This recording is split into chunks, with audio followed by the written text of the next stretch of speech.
Shalom everyone, and today we're studying Parashat Terumah. Parashat Terumah, it belongs to the book of Exodus, chapter 25, verse 1. Because this year is a leap year, which means we are having 2 months of Pisces in the Hebrew calendar, 2 months of Adar, and tomorrow night is the beginning of Adar 1. The 6 weeks of ShOVaVYM are being extended with 2 more weeks, Terumah and Tetsaveh, this week and the next week. So we still have that special properties of correction, improvement during this time, and we just finished 2 months under the rulership of the month of the planet of Saturn, Shabtai. Saturn, that is called by the Kabbalists the great teacher of wisdom. We know that most of us learn wisdom through hardship. The necessity is the mother of all invention. And when we feel pain, the brain is most alert. So the last 2 months were a month that either we suffered pain or we celebrate transformation. That's our own choice. Because if we are spiritual, we do not suffer pain. We use the pain to endure, and not just this, but to overcome. The example is very simple. When you see a woman giving birth, in labor, the time to push is in the middle of the contractions. And that's the most painful moment. Between the contractions, you do not push, you rest. It's never happened that a child was born in between contractions. You wait for the contractions and you push. And together with the push and the contraction and the pain, that's how a baby comes out. The same thing. The way for us to deliver ourselves, our better selves, is when it's painful, when it's hard, when it's illogical, when we can't agree to it. That's the only time that we can deliver our next self, our next level. So getting out of the box is not coming out of a comfort. As I said many times, nobody really achieves a great step forward or a quantum leap in their development sitting on the balcony in front of the sunset, drinking pina colada. The greatest moments of our lives are the hardest moments that we, like the contraction, we use those moments to push, to deliver, to go against the pain, to focus on a goal of greatness and positivity. That's how we grow. This is why the last 2 months were months of growth, and we have an extension of 2 more weeks, which means they're not easy. They're not positive. They're not lucky. You're not supposed to be bathed with bliss and grace.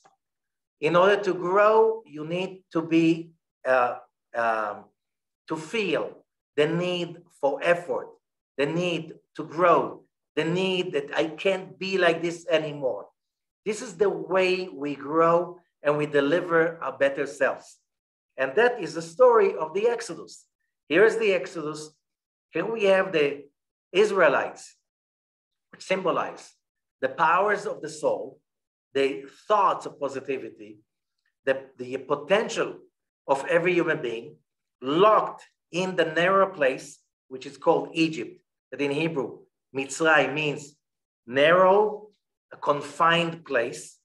And the deliverance, that's another name for the Exodus, is the story of the positive self, the potential, the real true potential of every person going through the pains, through the 10 plagues, through all the trials and tribulations on the road to Mount Sinai, till finally we can get the law, which is not the law you're forbidden. It's knowing the wisdom through which you can achieve true fulfillment and prosperity. Now, Parashat Terumah is still, if you read the story, we are still on Mount Sinai. The last verse before that, before Parashat Terumah, that's the last verse of Mishpatim, the previous parasha, is chapter 24 in the book of Exodus, verse 18. Vayavo Moshe betoch ha'anan, and Moses came into the cloud, vayal el ha'ar, and he ascended to the mountain. Vayim Moshe ba'ar 40 yom ו40 לילה. And Moses was in the mountain. It says in the mountain, not on the mountain. 40 days and 40 nights. Okay? So the next verse is Parashat Terumah, which means Parashat Terumah and the next parasha, Parashat Tetsaveh, we're still on Mount Sinai, and it's the interaction of Moses in the cloud in the mountain, which means the cloud and the mountain are concepts. You have to remember, it's the Mount Sinai, the gematria, the numerical value of the word Sinai, is the same gematria of Sulam, a ladder. The Torah is a ladder, so we can use the wisdom of the Torah and knowing of the laws and the rules of the Torah in order to climb up the ladder of the spiritual evolution of every person. Every person has his own ladder encoded inside the Torah, and therefore, there are not two people, as the sages are saying, the same way if you look on humanity, there are not two people with the same face. And because of that, you know there are not two people with the same opinions, attitude, and especially same soul. As we learned in the previous Parashat Mishpatim, about reincarnations, every human being is a different aspect on that great spectrum that is called the soul of Adam. Adam, you know, Adam from the story of Adam in the Bible, in the Garden of Eden, Adam included all the souls of humanity. Each soul represents another aspect in the spectrum of humanity. Each soul, therefore, has its own contribution to humanity, that without that contribution, humanity is not complete. So finally, the final completion of the journey of humanity is that every soul will reach its true potential. And this is like illogical, but who said life is logical? And we know that when we speak about real true science, what is true is not logical. I didn't say that. That's Niels Bohr, the founder of the quantum physics. Okay, and so the real true reality is nothing to do with logic. And that's why we know that the biggest leaps in human history are when illogic became logic, when the impossible became possible. Okay, and the story is long as the history of humanity. Now, how is that connected to Parashat Terumah? First of all, let us start. Parashat Terumah is, most of the parasha is about one thing, the Mishkan. Mishkan, in ancient English, the tabernacle. The Mishkan was the portable temple that the Israelites built in the desert. That portable temple has been used in the desert for 40 years. Okay, when they entered the Holy Land, it was a while in Shechem, in the northern part of the mountain range in Israel. And then it moved to Shiloh. Over there, it was something less than 400 years. And then after the destruction of Shiloh by the Philistines, it went to Kiryat Yearim.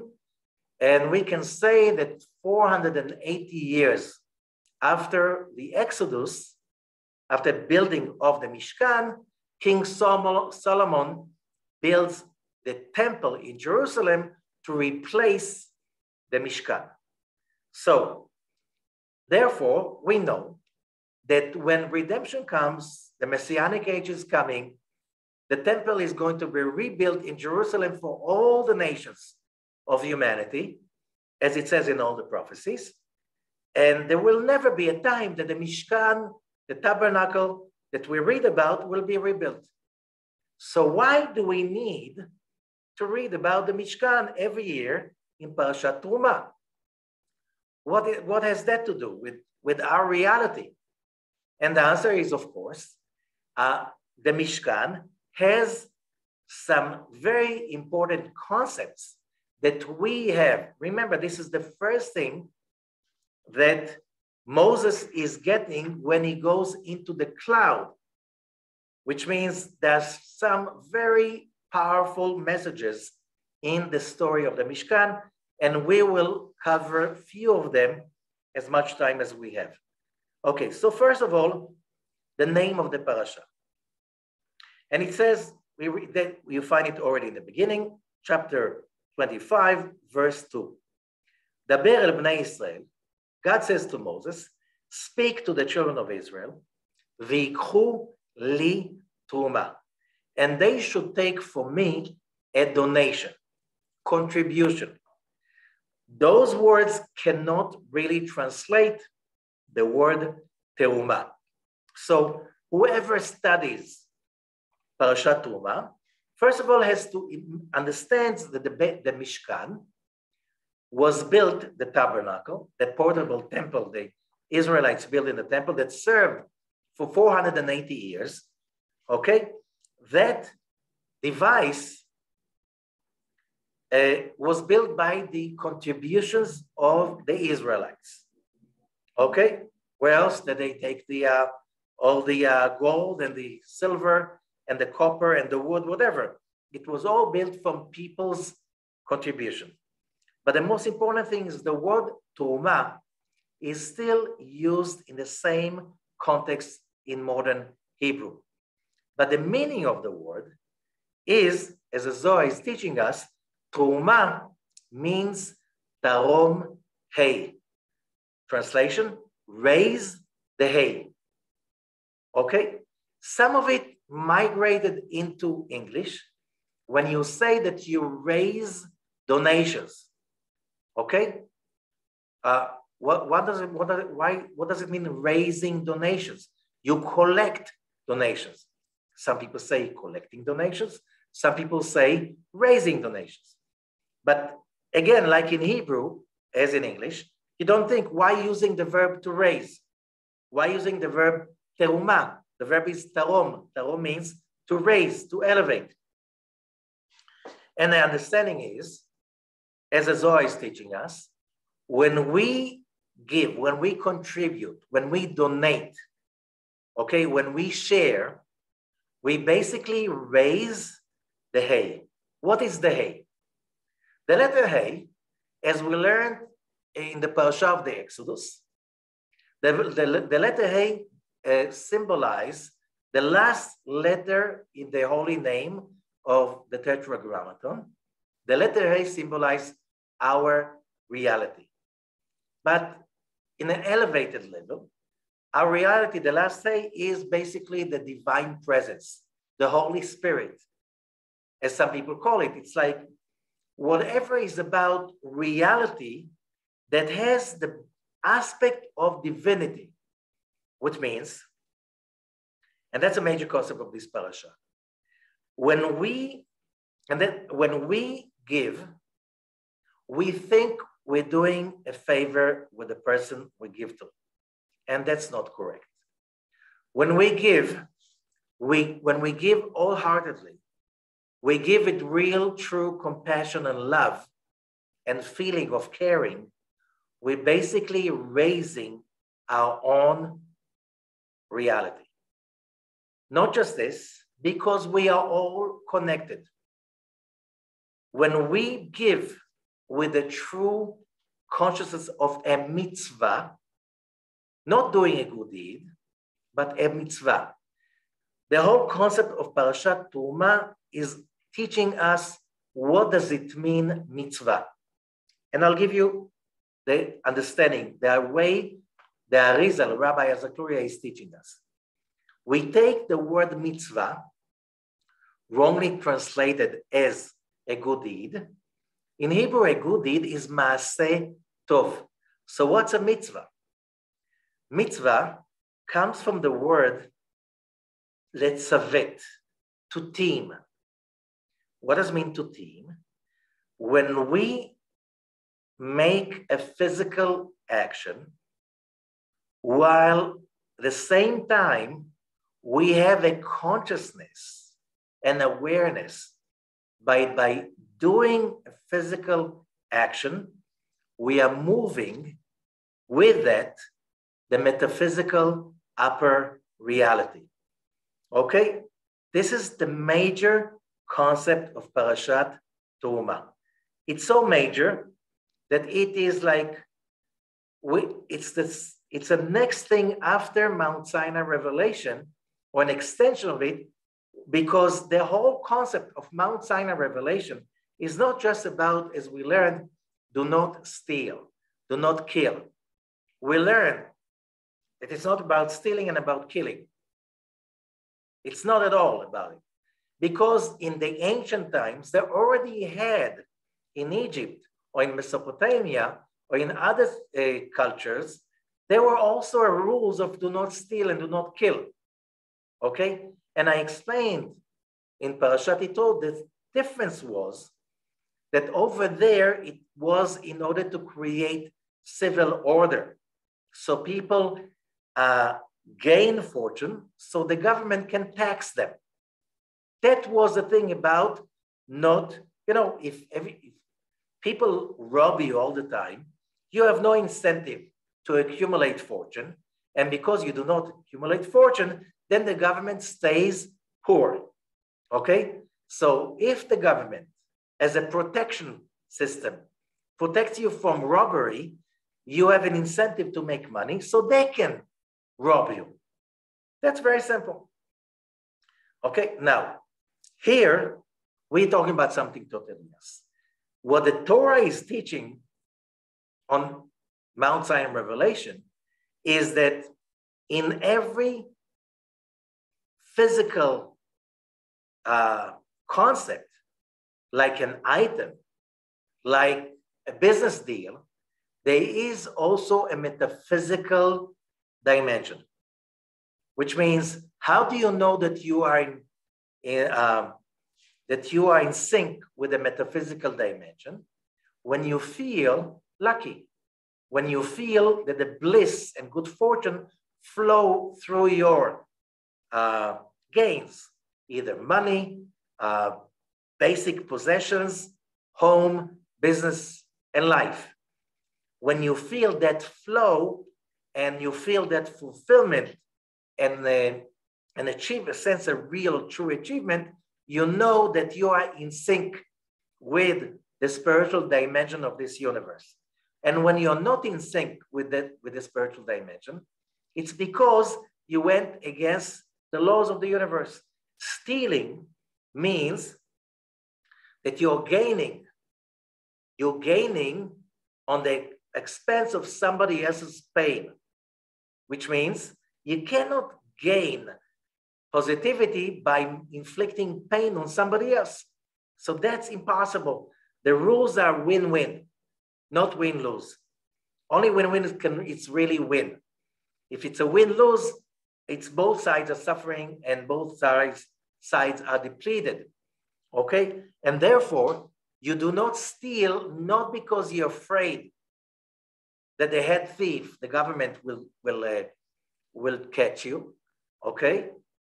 You do not steal because you do not want to inject negativity in your assets, in your acquisitions, in your property, and so on and so forth. That's the most important thing. So you understand that every aspect, every move in your life business-wise, family, everything has a spiritual dimension. So the word mitzvah is every action that you take, that you inject inside a spiritual awareness to it, which means you don't look at the, let's say, the process of transferring ownership. Okay? What do you do when you sold, somebody gave you the money, you gave them the service or the object, and now everybody's happy. No, you have to realize, the Torah is teaching, that when you give somebody service or an object, an item, you give it to them full with positive energy. They pay in order for you to allow consciously that positive energy to migrate so they can receive it and own it.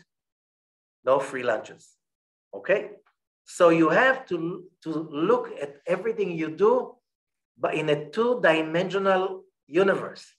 One dimension is the spiritual universe of light and forces, and one dimension is the physical world with the physical action, with the physical object. So every acquisition must be attained in both dimensions. Otherwise, something will go wrong and you won't feel the achievement.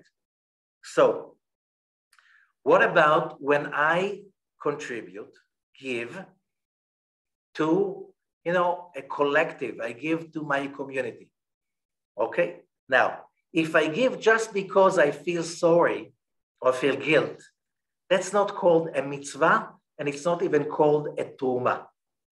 The only time it's called a Terumah is when I give, and Rabbi Zachariah is saying, and I have the conscious awareness that when I give, I create a flow of light. Let's say the Arizal is saying you give money. So you imagine, you meditate, as you give charity, that the money is the letter Yud of the Youdkevitch. Why Yud? Like money is the beginning of everything. With money, you can buy food, you can build housing. There's so many things you can do with money. It's a concentrated, raw energy. That's a letter Yud. Now you give with an open hand.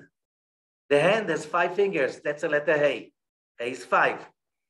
The arm is the letter Vav. It looks like a Vav. Okay? And the hand of the receiver, that's also 5 fingers. That's a lower Hey. So when you give, you imagine and you meditate and you contemplate that by you giving the money, you're making the flow of positive godly light from above to below. So the letter Hey, as we said, is going to be full with light because of your meditation and your action. Both, you need to do both. Meditation is not enough. And when you do that, you raise the Hey. You raise reality. What kind of reality? Your own reality. Your own reality. You're in a higher level when you did a mitzvah like this, when you gave with the consciousness of enlightening the world. So your own reality has been elevated and it's closer right now to the godly realm. Also, when you do it in order to redeem the Shekhinah, every mitzvah, it's called a mitzvah when you do an action and you think that by doing this action, by revealing that light, you make the whole reality, the whole of creation, more enlightened. Me? Yeah. How would the world be enlightened? How was the Mishkan created? Everyone gave something. This one gave this one, with all of these things together. The most beautiful story is about the story of the Kior and Nechoshet. Kior and Nechoshet was a basin made of copper. It was full of water. It had taps. So the Kohanim, the priest, before doing any action, they were washing their hands and feet with the water from that Kior. How was the created? It was created from the mirrors of the women. The women had, at that time, there was no glass mirrors like we have today. We're talking about 33 centuries ago. It was polished, flat copper, okay? All the ladies gave their own private mirrors. So every time a woman came to the temple, she looked at the basin that held the water to purify the Kohanim and said, I have a sharing. It's mine also. I gave my part into it, which means every part of the temple, of the tabernacle, was made of everybody's efforts. The same thing applies to the redemption of humanity. The redemption of humanity is not going to happen because of one person's effort. That goes against the rule of monotheism, that we are all sparks of God. Because of that, we were all created in the image of God. And because we're created in the image of God, we need to feel a share, a part of the creation of the success of humanity. So each one of us must feel having a share. And therefore, their redemption will be a result of everybody's effort. So each one of us, when we make a contribution, any kind of contribution, we need to think that by doing that, we raise our reality, we raise the Shekhinah, we raise, which means the whole of the universe, or the whole of reality and the creation by our contribution. So that's why it's called Terumah, which means raising the hay. So you're not raising a contribution, you're raising yourself, you're raising reality when you turn every aspect of reality to an exchange of energies. If that is in your consciousness, you inject that light into everything you do.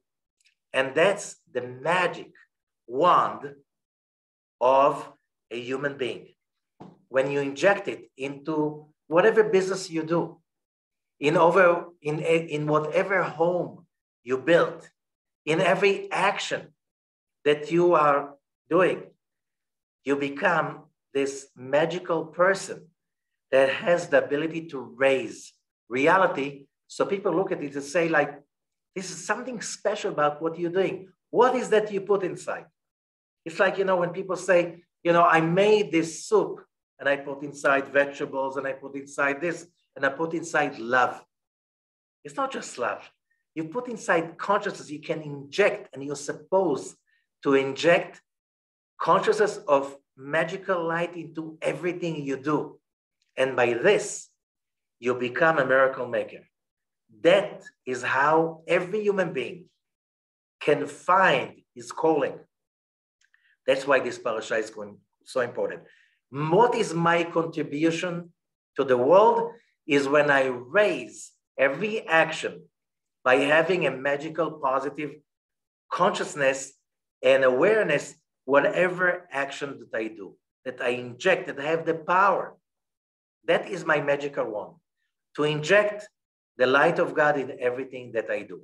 It doesn't matter if it is simply helping somebody part of my work, or building my home, or doing anything in my community, family relationship. It's all about injecting spiritual light. That's called Vikhu Li Tuma. And that's so important. You have no idea. This is the difference between failure and success in a human's life. Training ourselves to do that.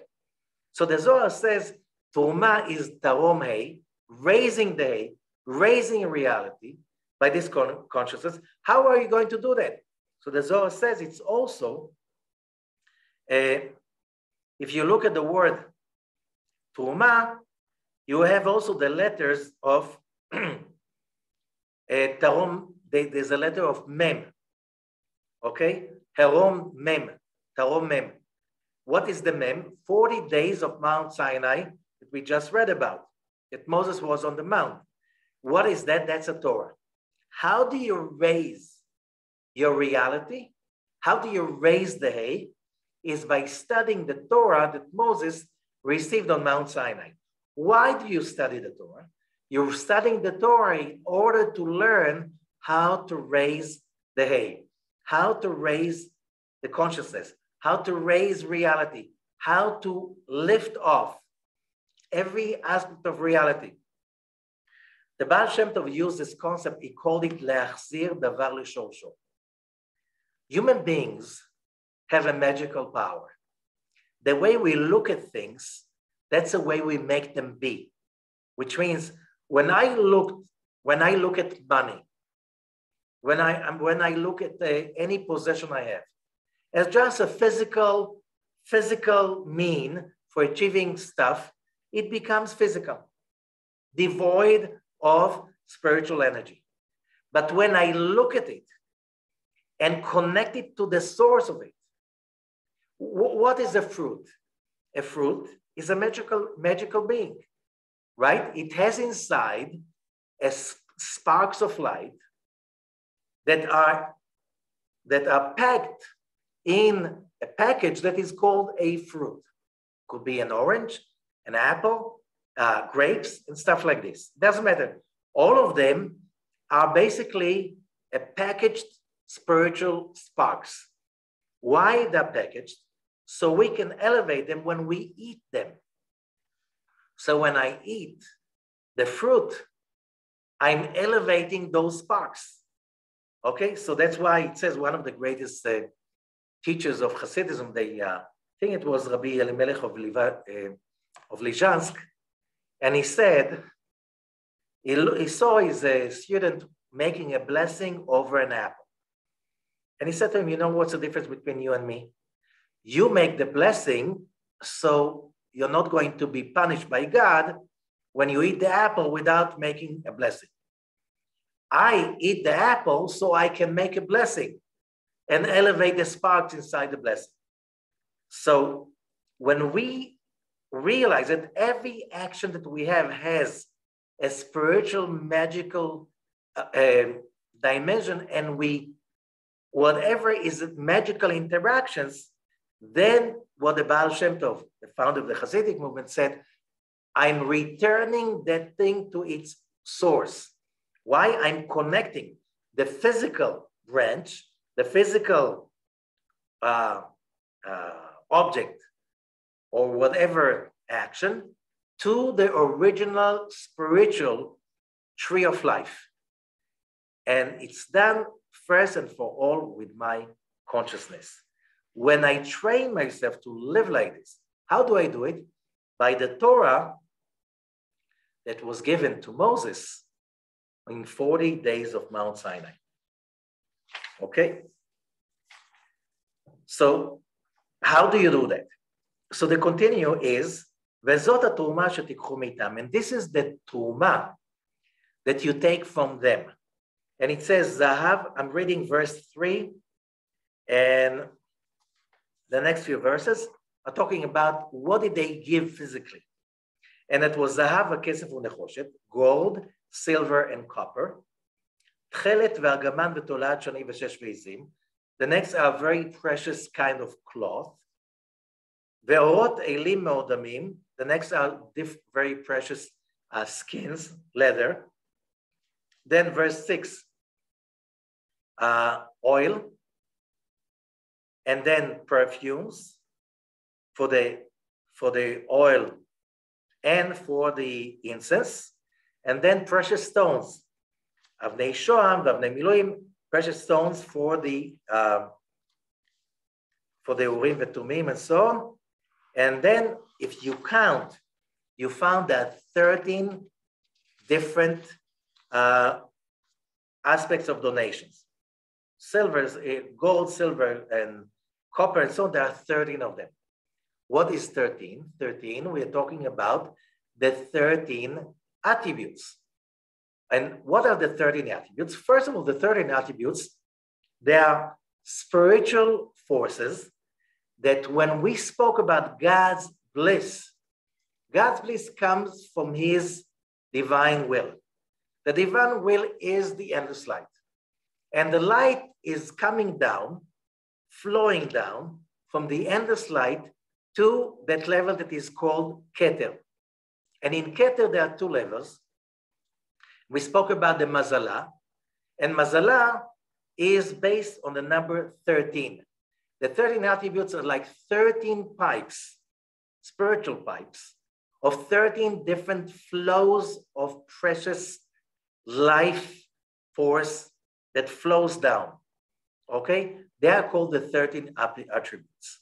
Why they're called attributes? Because if you want to connect to these 13 pipes of light, of bliss, and goodwill and good fortune, you need to connect to the 13 attributes of God.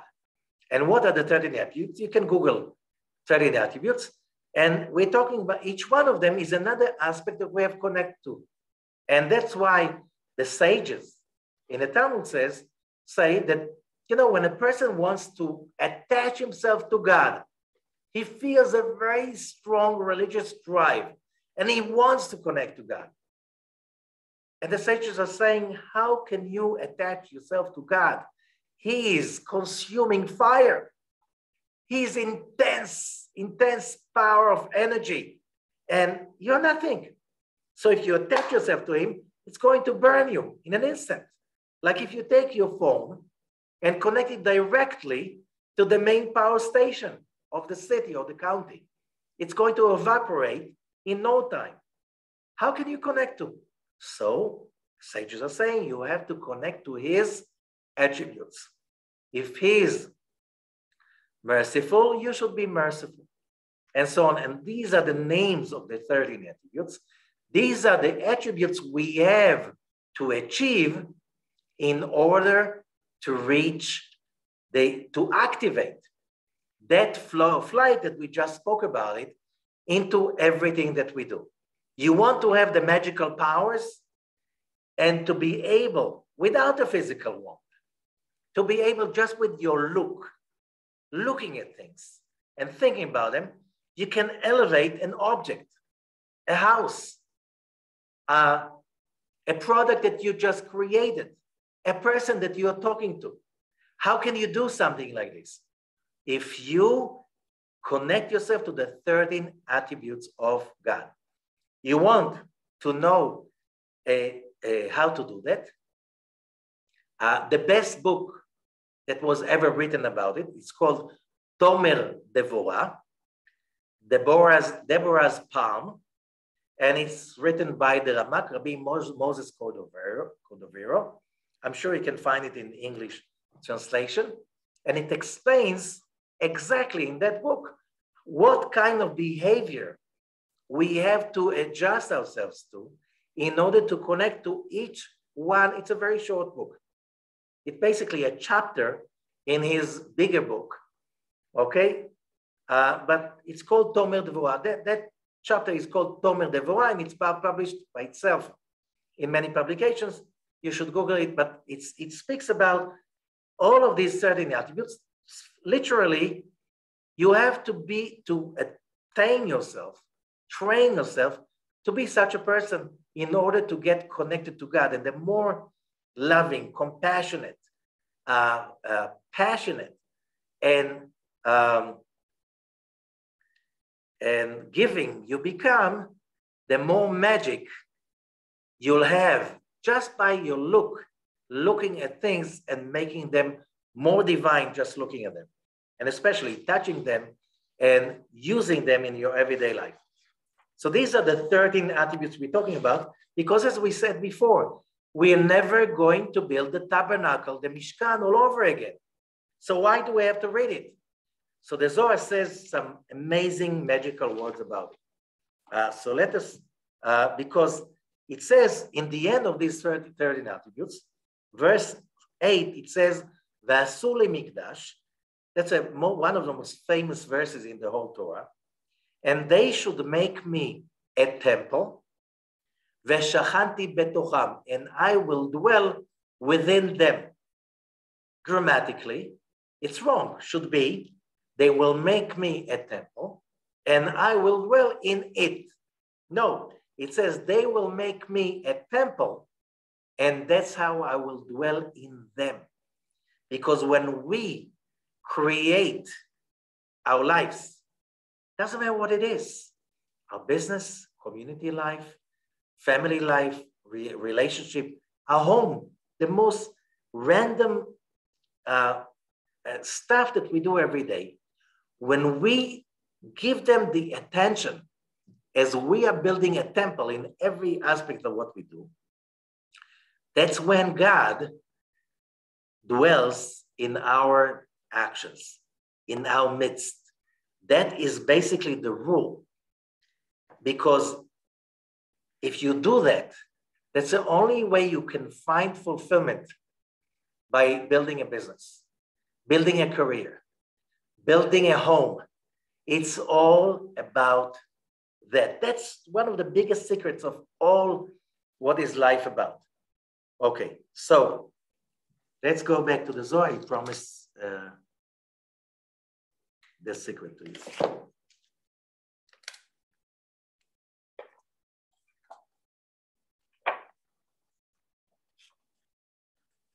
Okay, so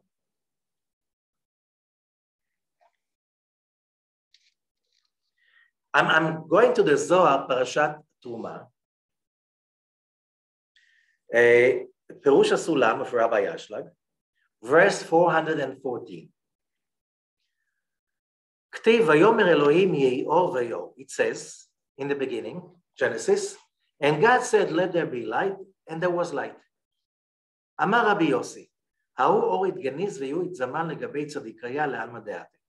That light we're speaking about, remember, this is before the sun, the moon, and all of the planets are being created, and the stars. So what kind of light was it? That's called the treasured light, or haganuz. Or is light, ganuz, treasured. This is treasured for the righteous, for the future to come. What does it mean the future to come? What does it mean the world to come? And in Hebrew it says, Olam Haba, which means the world that is coming, which means the next world is the dimension of the spiritual world. And it's coming at us all the time. We just have to welcome it. Okay? What does it mean for the righteous? Every person who is doing an act as a righteous person, which means the righteous, tzaddik yesod olam. Tzaddik is sfirat yesod. What is yesod? Yesod is that sfira that connects between malchut, physical world, and the tree of life. So every person can become a tzaddik just for an action. Start for one action, then two actions. The more actions that you have during the day, that you act as a tzaddik. What does it mean as a tzaddik? That you are aware, that you are the in-between, the go-between between the spiritual tree of life and the physical reality of the creation, the letter A. So when I inject that consciousness of spirituality, everything is being elevated, and that's how we, people, simple people, magical people, righteous people, great people, every person, we bring humanity and the creation slowly, slowly, day by day, generation after generation, to get closer and closer and closer to the redemption. What does it mean, the redemption? When the actions of humanity are going to be accumulated with so much power, and that power is being accumulated over the thousands of years that passed already. We don't have to do everything. The secret is most of the work has been already done. We're just doing the last parts, okay? So every little action counts so much, says the Arizal. Why? Because now it's the last sparks. They're so scarce. Everything is so materialistic because we go the deepest. That's why our civilization is so materialistic, that it's so hard to do the job because everything is so fake. So now when you really focus in doing it in a spiritual way, with the consciousness and the questioning of how do I elevate it? How do I bring in the right attribute, the right state of mind, of positivity? And the most important is when you use everything in making the world better, bringing benefit to the creatures of this world, and at the same time to bring the holiness into this physical dark reality. So, continuing, this treasured light is being revealed to everyone who behaves as a tzaddik, everyone who behaves by taking the responsibility to bring spiritual light in everything they do. Okay? Because when we do that, as it says in Psalms 97, it's the light that is planted for the tzaddik, which means the tzaddik makes it grow and being revealed. לצדיק ודאי סתם, והאור לא שימש בעלמא. So that light is not revealed in the physical world, but when we bring a magical touch and sight, that light is being revealed, and the Shekhinah that is right now in exile, which means you can't see justice around, you can't see that spirituality is running the world. Why? Because the Shekhinah is still weak, not strong enough to take over reality. When that happens, that's a messianic days. And then every human being will see how the spiritual rules run the show. Okay? Who does that depend on? All of us, each one of us. Okay, so the Zohar says, so this light is waiting for all of us. And when we activate our thoughts and actions as the lower tzaddik, we activate the upper tzaddik, which is Sfirat Yesod, and then the flow runs through everything we touch and we do. So the legend says that this light has been treasured. What does it mean, treasured? So we cannot have access to it? It's not like, that's what the legend says. But the Zohar continues, verse 4:15. Rabbi Yehuda Amar, Im haya nignaz mikol v'kol, if that light has been treasured, like as it says, really treasured, ultimately, the world could not exist one moment. לא היה עומד העולם אפילו רגע אחד. אלא נגנז, it was treasured. Like you treasure seeds when you plant them. What do you do with the seeds? You plant them, it's like you treasure them. Like seeds. ועושה תולדות וזרעים ופירות. But then what happens to the seeds? They bloom. They bloom. So again, Zohar Parashat Terumah, verse 415. The light is treasured like treasuring seeds. And those seeds, they bloom to make plants, flowers, and fruits. And the world can exist only by feeding on that light. Okay, however, it depends on us if that light is being revealed to everyone or it's being hidden and people cannot see the light. That depends on our magical touch.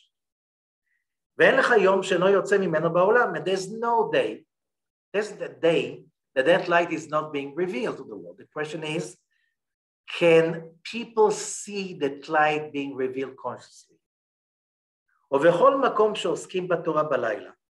So how can that light being revealed? In every place, Torah is being studied. Every place, Torah is being studied at night, which means, it doesn't mean just, at night means when it's dark, but also at night means when it is dark. When you feel low and upset and negative and so on and depressed, study Torah. When you study Torah, what happens to the evil inclination of the darkness? They go away. If you study Torah in order to connect to what? The Or Haganuz, the treasured light. Okay, when you do that, then you understand why many times we feel upset and darkness and so on. Why? It's God's statement to us, message. Go study Torah so you can activate the light and reveal that light. It's going to affect the whole place you are at. As he said, in every place, people are busy with the Torah at night. Then a string of light comes from that treasure light and is shining on those people who study Torah and are busy with it. And they're applying for that. As it says in Psalms 42, Yomam Yetzaveh Hashem Chasdo, Uvalayla Shiro Imi. God will order his grace during the day when you sing with him at night. So when we study at night, we especially study Zohar with excitement, or when we study spirituality and the Zohar, when we feel dark and we force ourselves to get excited, we create that string of light to touch us and to touch everything we connect to in the time that comes after. And that's introduction, verse 416, Parashat Terumah. Bayom she'ukam Mishkan lemata, on the day that the Mishkan is being established below, which means in the physical dimension, מה כתוב? What does it say? ולא יכול משה לבוא אל אוהל מועד כי שכן עליו הענן. And Moses could not come into the tabernacle because the cloud dwelled on it. You have to remember Hebrew. Shachan, dwelled. Shekhinah is when the light of God dwells on the physical reality. It's called Shekhinah, the dwelling place of God's light. What is that cloud? And he answers, חוט אחד היה יוצא מצד האור הראשון, בשמחת כל ונכנס למשכן. It's a string that is being drawn from the eternal light, the endless light, into this physical reality. So just like that, is it a cloud or is it a string? Same thing, same thing. What is a cloud? A cloud is made of many, many droplets of water. What is water? Chesed. All the 13 attributes are about different aspects of chesed, loving kindness. Okay? So when we generate a lot of actions of kindness and loving and sharing, in spite all the darkness and the hardship, and we do it as actions that are there to raise the Shekhinah, raise the Shekhinah from exile, connect reality to spirituality. That is called the string. It's a tree of life connecting. So either it's a string or a cloud, the same thing. It's about connecting. How do you connect to the cloud, by the way? You can either connect to the cloud with a cable or through Wi-Fi. That's a cloud and there's a string. Both mean the same. You get the wave into your system. Okay? And that string brought in the primordial light, Or Harishon B'Simchat Kol, with everybody's happiness, and went into or connected to the Mishkan below. ומיום ההוא והלאה לא נתגלה עוד, אבל שימוש הוא משמש בעולם, ומחדש בכל יום מעשה בראשית. So it's kind of like, it says, so from that moment on, it has not been revealed in the world, but it's still working. What does it mean? Physically, you cannot see that. The Israelites saw the cloud resting, dwelling on the tabernacle. But from that moment on, it's working already, but physically you cannot see it, but you can activate it. How do you activate it? Every time we perform a mitzvah, every time we shake the lulav, we say the kiddush on Shabbat, Chag, we light Shabbat candles. With that consciousness, every time we give charity, with that consciousness, we activate that string, that cloud to be present in our actions. This is the secret. Because, and let's continue because it's getting even more interesting. The next verse, 417. Rabbi Yossi היה עוסק בתורה. Rabbi Yossi was dealing with the Torah. היה עמו רבי יצחק ורבי חזקיה. What does it mean dealing with the Torah? When you study in order to make it work in your everyday life, that's called dealing with the Torah. You're not just studying like abstract wisdom. You're learning how to apply it in your everyday life, like in a career. Okay? So when they were doing that, he said, הרי אנו רואים שמעשה המשכן הוא כאין מעשה שמיים וארץ. We see that the actions of the Mishkan, all the different actions of the Mishkan that are being detailed in Parashat Terumah and Parashat Tetsaveh, the next week's parasha, okay? They are exactly parallel to the actions of the creation of the heavens and the earth. It's being said in many places that you have the secrets of the building of the Mishkan that basically parallel to the secrets of the building of the universe. By the way, big part of the manuscripts of Sir Isaac Newton, the father of modern physics, are dealing with how in Parashat Terumah you can find all the laws of physics. Amazing, huh? And he said, Newton, that all the laws of physics are derived from the laws of the metaphysical world. Okay? These manuscripts, as I said many times before, they are not stored and treasured in the Newton Museum in England. They are stored and treasured in the National Library in Jerusalem. That's a joke of history. Okay, why? Because the Mishkan, the whole message of giving that message to the world came from Jerusalem and not from England. So we are not learning that in order just to know the laws of physics, we're learning that in how to bring in spirituality in every physical aspect of reality. The rules are being laid in the building of the Mishkan. From that moment on, I don't need to build a Mishkan, as the Zohar said. From that moment on, I can activate it by myself because it's like Moses getting into Mount Sinai, he downloaded those forces to reality.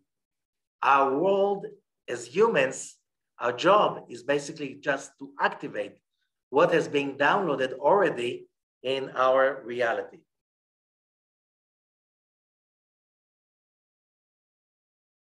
But that's very, very big, powerful secrets. It's like the secrets are so powerful. It's like, it's not something you can taste in one taste. It's too powerful and overwhelming. You cannot just like, it's not like a little thing that you take a bite and you eat, oh, I got a taste. Because taste and reason in Hebrew is the same word, ta'am. That is being revealed a little bit, but whoever really puts his heart and mind into it, he will realize more and more abilities in this Parashat Terumah. So I think that this is for now, because that's the magic. So that's why when we read the story of Terumah, when it speaks about those magical words, as we said before. So we are talking about the Terumah, collecting those donations of the Israelites. Everybody was involved. And then we have the building of the Ark of the Covenant. That there's so magical secrets in the building of the Ark of the Covenant, which is basically, that was the major dynamo of the whole Mishkan. Now, where is the Lost Ark? Where is the Lost Ark? You know, if there was an Ark of the Covenant, nobody knows the whereabouts of the Ark of the Covenant since the time of the prophet Jeremiah, when the Babylonians destroyed the first temple in Jerusalem. The Ark was not there anymore. It was already treasured before. So we don't know where the whereabouts. So was it really lost? No, the Zohar is teaching us. The name of it is Aron. And the Aron you have in every synagogue, which is called Mikdash Me'at, a little temple, a little Beit HaMikdash. In every synagogue you have Aron HaKodesh. Inside the Aron you have what? Kosher Torahs.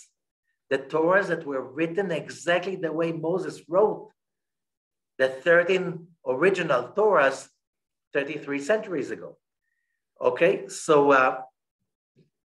in every synagogue we have our own ark, and we activate it. The Zohar says every time we open the ark in the synagogue, every time we open the ark and we say from the Zohar, Parashat Terumah, VaEra, we say Brich Shmei Demare Alma. Okay, it's there. So that's from the Zohar in Aramaic to activate the ark. And the Zohar says, when we open the ark, and with the consciousness that not that we are opening a closet, we are opening the gates of heaven. Then we connect the upper worlds all the way down like a string of light. And when we take the Torah out, bring it to the bima in the center of the synagogue, the bima is the malchut that receives the light. Then it shines to all over the world. So we didn't lose the ark. It's in every synagogue. Now, and we can emulate the ark in every synagogue with the kosher ark with the kosher Torah. What makes the ark kosher? We just build a place with a consciousness that's going to be the dwelling place of the Torah, which can bring in that string of light that we just spoke about it before. Now, the story of the building of the ark, the moment it was done, that's it. It's already activated, and we can use it everywhere, all the time. And then after that, we have the shulchan, the table, and that's every person's table. That the person is the high priest, and his table is the table of the temple for the bread. And that's why that's why there's a sanctity to the person's table. That's why in Jewish homes, I don't know if you grew up in a Jewish home, in many homes, it's like, there was like putting a child on the table. No, you don't put, first of all, you don't know what's in the diaper. And the second, that's putting a child on the altar. That's a disgrace. You don't sacrifice kids on the altar. And it do not disgrace. That's why, when I grew up in many households, we were not that religious, but sitting on the table, our parents like, don't dare sitting on the table. It's disgrace. Why? Because that's your table that you eat on. That's your altar. And then comes the menorah. And we learn about the menorah, that the menorah, lighting the candles of the menorah, you light the tree of life, the seven sefirot, and so on and so forth. This is the whole thing about looking at everything in a two-dimensional universe. That's how you make your home, your business, a temple, and yourself a high priest. And that's how the light of God dwells within you your home, and your actions. Thank you so much. When you do that, this is the real correction, basically. Have a great week.